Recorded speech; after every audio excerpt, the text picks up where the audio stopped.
পদ্মা সেতুর জন্যই নাকি কেজিতে 20 টাকা করে চালের দাম বাড়ছে, এমনটাই জানিয়েছেন বাংলাদেশের বর্তমান যিনি বাণিজ্য উপদেষ্টা শেখ বশির।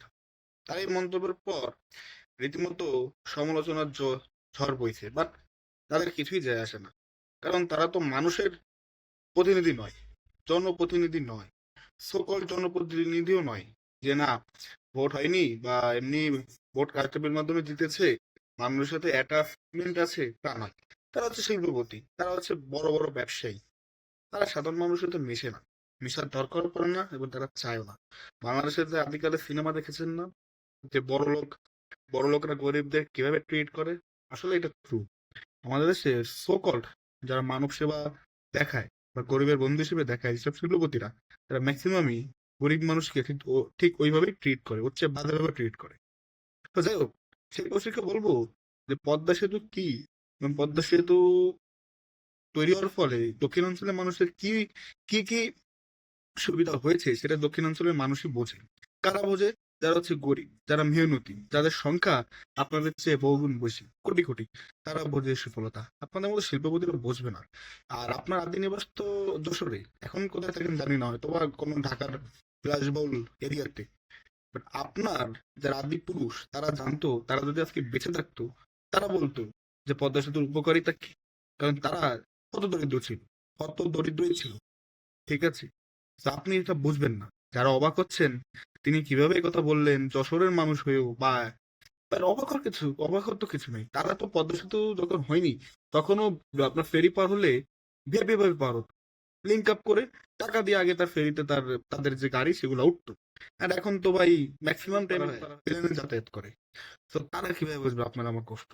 এই যে আমি আমি আমার লাইফে একবার, এখন আমার মনে পড়ে যে অবাক লাগে, ভোর 4টার সময় আপনার ফেরিঘাটে পৌঁছেছি, ঢাকা থেকে খুলনা আসার সময়। মানে আমি পরের দিন বিকাল 5টার সময় ফেরি পেয়েছি, বিকাল 5টায়। জি হ্যাঁ, 11 থেকে 12 ঘন্টা লেগেছে। কারণ কি? কারণ তখন নদী ভাঙ্গন হচ্ছিল, কোন আপনার ঘাট নাকি ভেঙে গিয়েছিল। আর তো জ্যাম আছেই। সো আপনি কিভাবে বুঝবেন? একজন সাধারণ মানুষ বোঝে যে তার অসুস্থ বাবাকে, অসুস্থ আত্মীয় স্বজনকে মুহূর্তের মধ্যে ঢাকা নিয়ে যেতে পারতেছে। সে বোঝে। তার ফেরিঘাটের এই ঝামেলা নাই। এখন তো শীতকাল, ফেরিঘাটে কি ভয়াবহ মানুষের ভোগান্তি হতো ভাই, এ বুঝবে না এরা। এরা বুঝবে না। হ্যাঁ, বড় বড় প্রকল্পে বড় বড় দুর্নীতি হয় বাংলাদেশে। কোন প্রকল্পে দুর্নীতি হয়নি একটু দেখান তো, একটু দেখান। তো দেখি এই নিজের চোখে। এ পর্যন্ত দেখতে পারিনি এই অল্প জীবনে। এটা দেখান। সব প্রকল্পে দুর্নীতি হয় বাংলাদেশে, মানে এটা হবে। ঠিক আছে? সো পদ্মা সেতু নিয়ে এত চুলকানি কেন আপনার? পদ্মা সেতু হয়েছে, মানুষ, দক্ষিণ অঞ্চলের মানুষ অনেক খুশি। এটা দল মত নির্বিশেষে প্রতিটি মানুষ খুশি। এটা কোনো বলেন না পদ্মা সেতু, এটা সমস্ত দেশের মানুষের। হ্যাঁ, আওয়ামী লীগ এই টাকা বাংলাদেশের মানুষই তো ট্যাক্স পেয়ার, তো তারাই তো শোধ করবে। সো আপনারা এই যে আপনারা কি কি প্রকল্প করেছেন, অন্তর্বর্তীকালীন সরকার শুধু সব বন্ধই রয়েছে, কোনো কিছু চালু হয়নি। এখন বলবেন আমরা তো নির্বাচনে নির্বাচনে জেতা সরকার না, আমাদের স্থায়িত্ব নাই, এই জন্য কোনো প্রকল্প আসছে না। সো এত কথা বলেন কেন? এত কথা বলেন কেন? পরবর্তীতে সরকার নির্বাচিত হয়ে আসবে, তাদের জন্য বেস্ট উইশেস বাস। বাট তাদের আমলেও বেশি প্রকল্প হলে দুর্নীতি হবে। বাংলাদেশের সব সরকারের আমলে এ পর্যন্ত দুর্নীতি হয়েছে? কি বলেন আপনি? খুবই কম আর বেশি এরকমই, বাট হয়েছে। তো বড় বড় প্রকল্প মানে বড় বড় মেগা দুর্নীতি, এটা একটা সত্য, এটা সত্য।